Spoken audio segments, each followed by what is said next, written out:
All sound ready to go, don't they? Welcome back to Foxboro. You're watching Boston 25 Pregame Live. This is going to be an exciting night for sure. Ak and Butch, we know that tonight makes back-to-back Thursday night games for the Patriots. This is a first in team history, and all of us know things have to go better tonight than they did on Thanksgiving. So, Butch, let's talk keys to the game. Give us your keys. Well, I'm going to give you 3 keys to the game in this one. The first one is, sounds obvious, but limit Josh Allen. You're not going to stop this guy.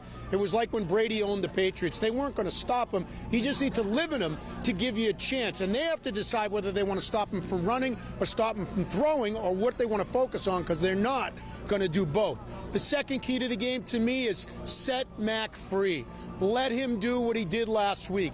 Call some quick pass plays. Hit people, hit his check downs. Go down the middle of the field if that's where you think the weakness is in Buffalo. But set Mac free. And the third one is ground and pound, or pound and ground, whatever it says on the screen. It's supposed to be ground and pound. The running game is going to be key, because that's how you're going to limit Josh Allen and let Mac throw the ball. So to speak more about the running game, let's bring in somebody who knows a little bit about that.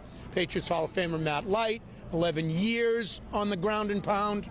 So what's up? That's your best key, right? So we talked about it a lot when I played, and that is, if you can rush the ball 25 times or more, most likely every statistic says you're going to win the game. So rush the ball. You can't do that if they're rushing for a yard or negative yardage, or there's no confidence, right? Especially in your quarterback. So you want to know how you make the other key to your game, Mac Jones, become unleashed?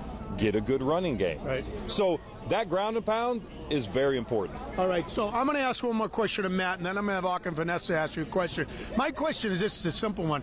When you played, you guys owned the Buffalo Bills, so you know how the Bills feel right now, because they have the quarterback. They haven't won anything yet, and you know how Bills fans are. You know, they're kind of happy to be miserable in that they haven't won. But what's it like to see the Patriots on the other side of that now? Hard to believe, to be honest with you. You know, look, we enjoyed a lot of streaks with a lot of our big AFC East rivals, right? But no better than to go to Buffalo. In many cases, some of my greatest memories as a player was, you know, being able to go against a team that we knew were going to be tough-minded. They were always tough-minded, and they played with an edge. But we like that, and that's a signature of a Belichick coach team. Right. We're tough, we're smart, fast, and nasty, as we said in the locker room, and we like that. So they're now coming in with a smart, fast, and nasty attitude, and they have confidence. Right. So you're going to see the best of the Bills tonight. Ak and Vanessa, what do you got for Matt?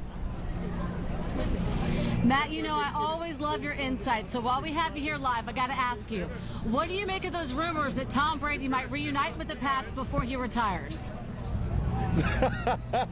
All the women of New England are loving this, right? So, look, I think it's a fancy headline, and I think that there is maybe a glimmer of hope, right? And I say that for one reason. What is number 12 like more than anything? Winning. Just like Bill Belichick. So those two have a lot in common, right? So could it happen? Of course it could happen, because you have two of the most competitive people on planet Earth, and they both want to do more next season than they're doing right now. It's amazing. He's still not done. Ak, what do you got? Real quick, Matt, good to have you with us as always. The offensive line never really clicked this season, it seems. Injuries have played a factor, definitely. You get David Andrews back, but is there time to get this offensive line churning and burning? You know, that's a great question. I think we're going to know a lot tonight about the possibility of how this line will perform down the road. I've said it for a long time. David Andrews is a force. He'll always be a force, not just as a leader, but as a guy that everybody looks to set that tone. Again, I am a guy that loved the physicality of the game of the NFL style of football that we all grew up on, right? We've gotten away from that in a lot of cases, but how do you get it back? You have an offensive line that plays well together. Very difficult. All right, I'll tell you what. He's Matt Light, Patriots Hall of Famer. Ak and Vanessa, our Hall of Famers. I'm Butch Stearns with Kevin Lemanowitz at the Storlazzi tailgate. We are less than 20 minutes until kickoff. Let's take a break. We'll come back. We'll give our predictions and then get ready for Patriots football on Boston 25.